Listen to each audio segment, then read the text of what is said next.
What a year, man. Good question. I painted this room a different color this summer. Then I worked part-time, and I had school too. You know how many books I've had to read? In any case, I'm going to review another movie called Police Patrol, or aka Riot Squad, which really has little to do with riots.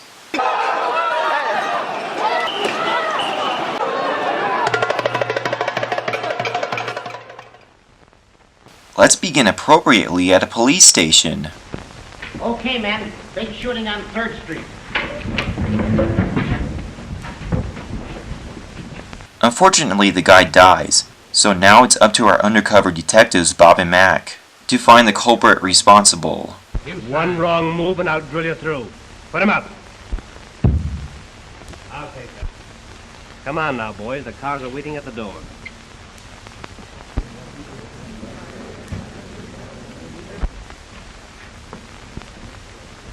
Now, since they captured Nolan, their suspect, they can now take the week off.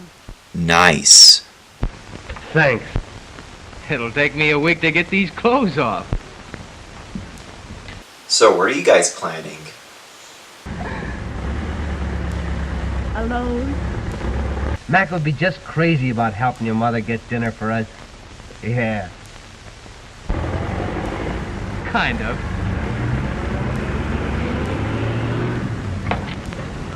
Say, I've got to go. I'll explain to you when I see you. Maybe I won't take Mac with me. Nothing can possibly go wrong here.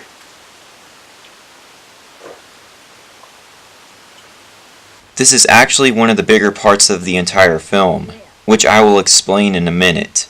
This romance side plot gets Bob and Mac hostile towards each other. After a while though, it gets a little tiring. Just a bunch of this, This is too good to be true. and this. I was just going back to get you. You're a liar. Oh yeah, eventually this.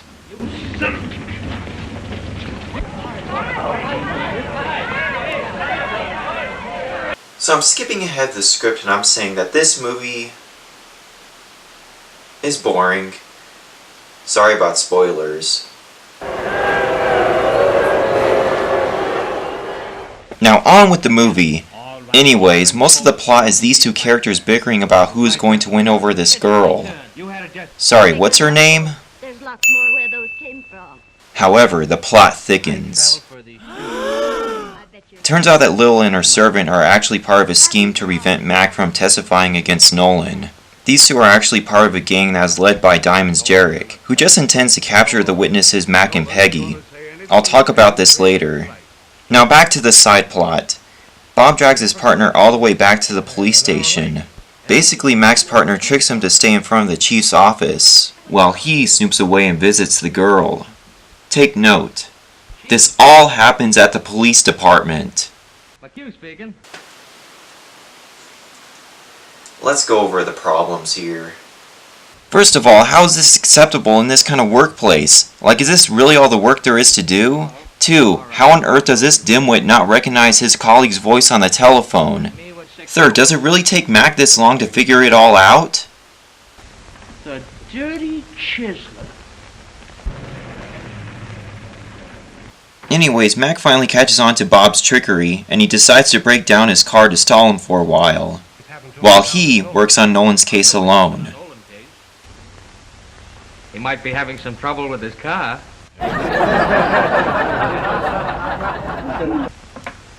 He's making an arrest at 1420 Jefferson. 1420 Jefferson. Thanks.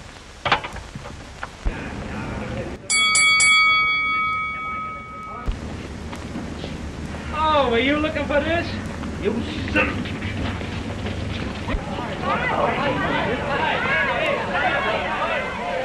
We all know where this is heading. In the meantime, Nolan is found guilty of first-degree murder, but he has to appear at his sentence hearing, which means that Diamonds and his gang are running out of time. Can we help? No. This is too big for either of you to even know about. So both of you scram.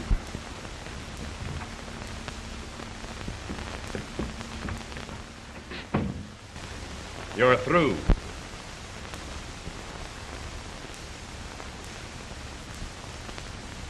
Would you two like to stay on the force? Yes, sir. Yes, sir. Then you're both reduced to the uniform ranks.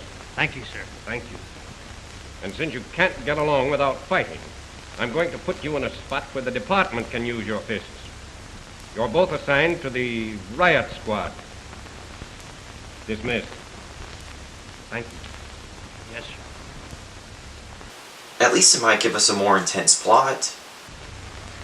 And I loaned you the car. Well, what are you gonna do about it? What I ought to do is punch some honesty into Or not. Can't these children get over it? I mean, Bob and Mac are not interesting characters in the slightest. Obviously, the writers had to think of some sort of plot device to get the story going, but I think the role of the Mafia is far more interesting if you ask me. Speaking of which, Bob finds out that someone is paying for Lil's place, but he gets no answers. Meanwhile, at the police headquarters, it turns out that Peggy has been kidnapped. What's so important about Peggy? I don't even remember who she is.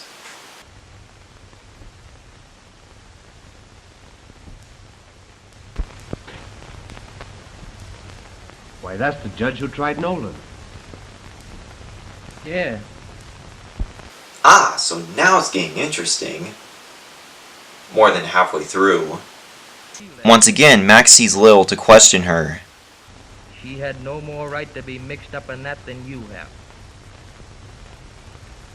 Fine girl, too. Her folks thought the world of her. I can't...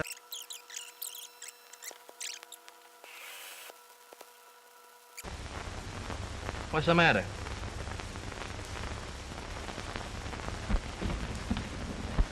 None of that, copper.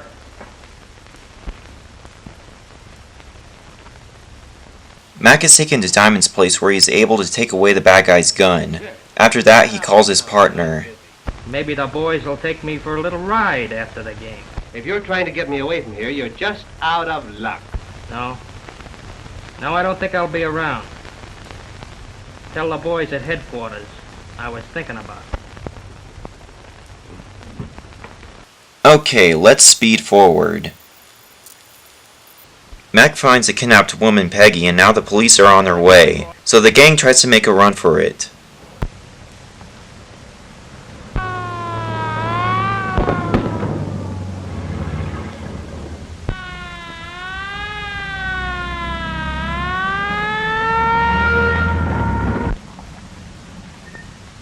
So the bad guys are caught and arrested, except for Diamonds.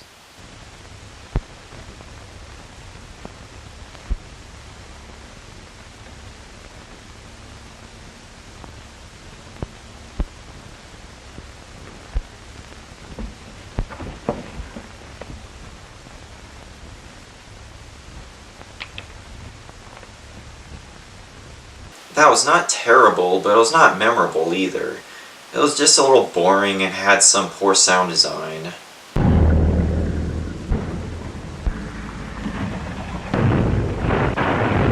That's it.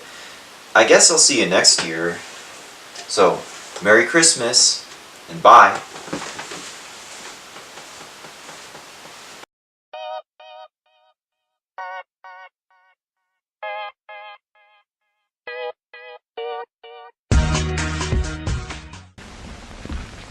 We got action, all right.